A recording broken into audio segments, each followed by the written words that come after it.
Hey guys, Cam from 15 back out with another video for you guys, and back with another episode review of My Happy Marriage. And oh boy, did this episode get quite interesting. And you have it to where Usui's making his move for Mio now, and sadly, I think Mio's getting captured. And I hope, and I mean I hope, that there isn't any deaths coming up soon. But I would not be surprised if there is a death coming up soon. Death flags, right? And I freaking called it. I have a freaking feeling that it's gonna be our girl Jinnouchi. Because of what happening. But basically this episode was pretty damn good. A lot of interesting reveals, especially about Jinnouchi. Just a shocking turn of events. But let's get to it. Let's get to this episode.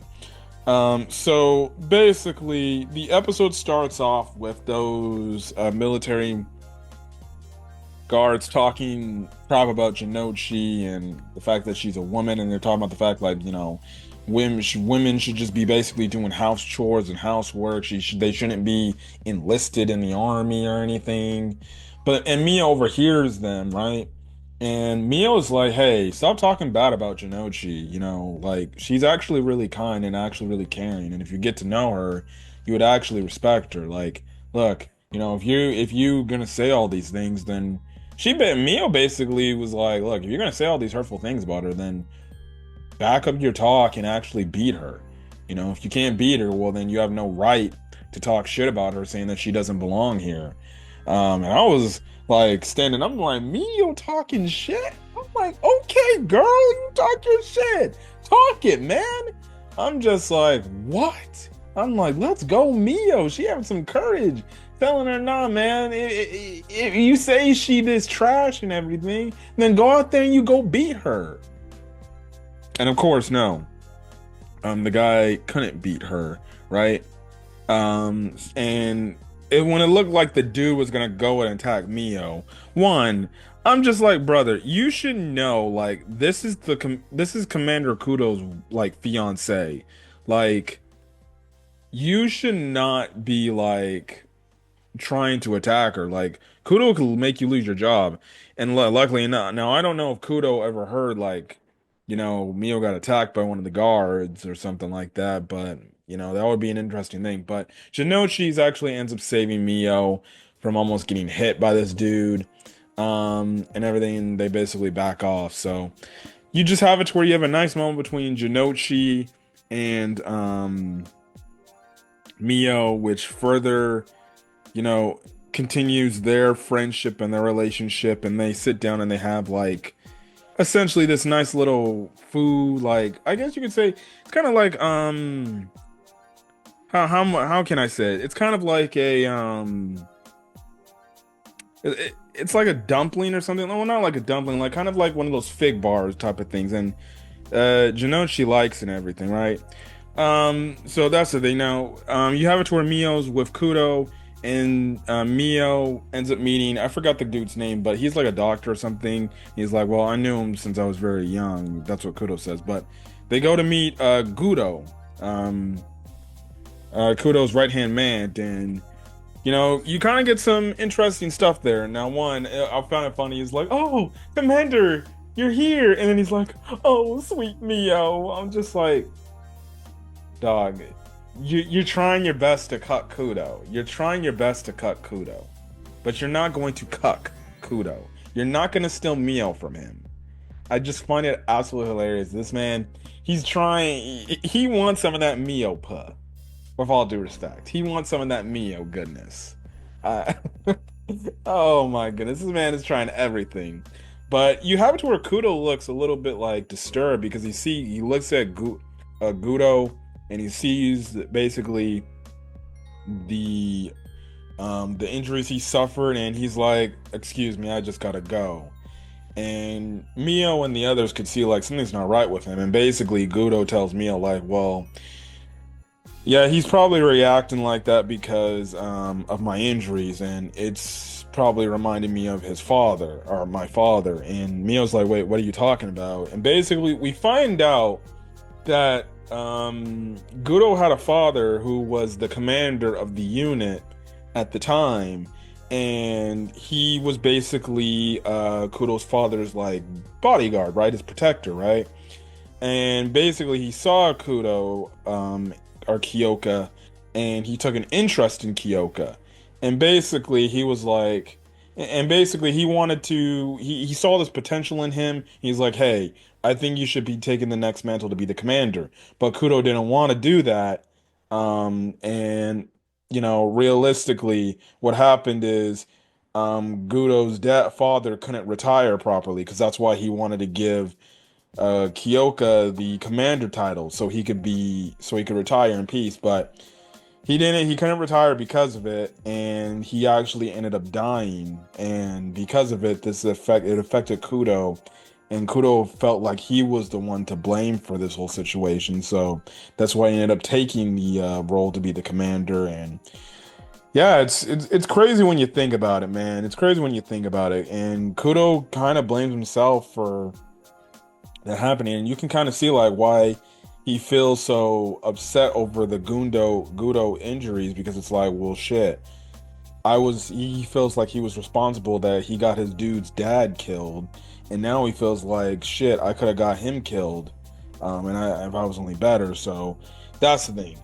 And then we find out another revelation about, because Gudo's like, man, if only I was okay, I'd be your bodyguard.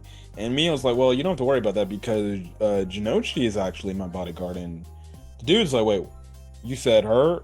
And basically, we get revealed that Jinnouchi was supposed to be, or at a point, was going to be Kyoka Kudo's potential fiance. And I heard that, I was like, what? And Jinnouchi was by the door, and she overheard this, and she basically ran away, because now that Mio knows the truth, she feels like Mio's not going to want to be her friend no more. So Kudo and Mio are walking. I think they're walking home, right?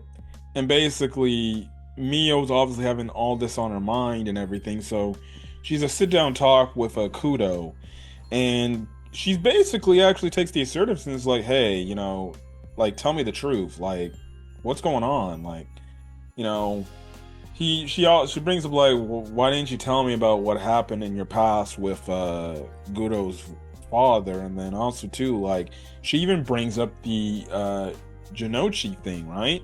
He's like, and because she was like, please tell me, like, you still don't harbor feelings for Jinnouchi, because Gudo told me that she was supposed to be your fiance. And Kudo does confirm, like, yeah, she was supposed to be my fiance, but things just didn't work out between us, right? So, and he basically is like, look, I don't care. Like, she's old news. She's just a subordinate of mine in the military, right? I have no feelings for her. Like, he goes and say, like, look, I love you with all my heart. Like, you mean most to me. And that just goes to show you how much that um as Mio's made Kudo grow as a character, because you get this revelation, you're like, shit, you see Jinnouchi and you're like, Jinnouchi's a really nice, good girl, caring girl, and it's like, dog, how did he not fall for her? But you see, like, Mio was the person that made him change and everything, and was always caring and there for him when he needed it. And then I did like the conversation they had, because she's like, I would like to know more about you. Like, you can tell me anything about your past. And he's like, sure, yeah, I'd love to tell you about, my past and everything, which was an adorable moment. So then the following day, or actually, Mio has another dream. So her dream's that ability triggers, and what we see is like this glass breaking and a premonition, I'm guessing, happening, which we see in the last episode. And we see a bunch of, characters and everything. We see Jinnouchi looking like she's in danger, potentially looking like, I guess, she's getting choked out. And we see like a guard all angry, but then we also see Usui. and she reaches her hand out to try to block, and the glass like shatters and breaks her, cuts her hand, and she's like, "What the heck was that?" Right? So she has a talk with Jinnouchi, and Jinnouchi's like, "Look, I don't want to be your bodyguard anymore. I think it's best that we stop talking." And Mio's like, "Why?" And basically, Jinnouchi's like, "I overheard your talk with Gudo, and the fact of like I was supposed to be Gudo's fiance." And basically, you have it where Jinnouchi's like, "You bet you hate me for not telling you and everything, right?" And Mio's like, "No, I don't hate you." And we find out like Jinnouchi like genuinely like was in love with Kudo. And the thing is, she knew that Mio was Kudo's fiance, and she knew like this thing would be hard for her because it's like even when she came back and she was called in and she knew that she's gonna be working under Kudo, she still has that love that she had for him and everything. Now, again, why that never worked out, I don't know why. Maybe if she was more honest with her feelings, that's the thing, and it's because she respected Kudo from this whole aspect. And then like it's like when she met Mio, she's like, I really wanted to become your friend and everything, and you were just so nice and caring and everything. And you just have a nice moment where Mio's like, "No, I don't want you to stop being my friend because you were almost to be my husband, my fiance's like fiance. I still want to be your friend. I still want to talk with you. I still want to be friends with you. You're the first girl who's been a true friend to me, right?" Because realistically, most of the other girls Mio's been across or been dealing with, um, they've been just treating her harshly, and that's the thing, and they have an emotional moment hug. Uh, she starts crying profusely. Mio's just like, "I'm gonna be here for you no matter what. So if you need to talk to me, like talk to me." And it's nice to see that Mio's the one this time being able to be that shoulder to lean on for someone. And it was a nice moment. So we basically then end the episode off in a very shocking cliffhanger way. So we see Arata, he's walking in the city, and next thing you know, you have this car pass by, and Arata looks in this car, and he sees the Emperor, and he's like, "What the fuck is going on?" So he calls up Kudo and the military force about this, and they're shocked by this. And basically what happens is Kudo's like, "Look, I'm gonna go out and help Arata deal with this. It's gotta probably have something to do with Usui, and the gifted communion." And as I'm going over, right, I'm just like, "No, no, no, Kudo, do not leave. This is probably a trap. They probably use that as a diversion to get your attention away. So then guess what? There's nobody strong enough to be able to go up against Usui to protect Mio." And lo and behold, I was right, because like a few moments or a few seconds after they leave, dog, this one guard legitimately gets supernatural abilities used on them as if they were drowning, and this dude starts foaming at the mouth basically, right? And lo and behold, of course, it's effing Usui walking in. Mio basically is surrounded by the military force protecting her from any threats that are happening. The lights were on in this dojo area, but then the lights end up going off, and then and Mio steps up and she points, and then obviously they see Usui, and Usui just gives this smile, evil looking smile, and I'm just like, "Oh shit, man." I'm like, they fell. I'm like, and the moment they, Kudo's like, "I gotta go. You guys, Jinnouchi, protect Mio and everything." I'm just like, "No, dude, you need to stay. This is a diversion. It's a trap." And of course, it seemingly enough is looking like a diversion, and from what it looks like next week, it looks like Mio could be getting captured. And I do think this has something to do with Mio's premonition. And I really hope that Jinnouchi doesn't die. But again, when she was first introduced last week, I'm just like, dog, I'm getting death flags from her. She's giving me death flags, like she's going to die. And Usui could be the person that takes away Mio's first true friend she's had, because we do see in the dream sight world, it looks like she's getting choked out, and it looks like she's about to die or something. Jinnouchi is, but we'll see. But it's not looking good You know, we could have it to where maybe Usui kills some dudes to get to Mio, and Jinnouchi's the last line of defense, and she's like, Mio, run. You know, I'll protect you. You're my friend. And Mio's gonna probably lose her friend because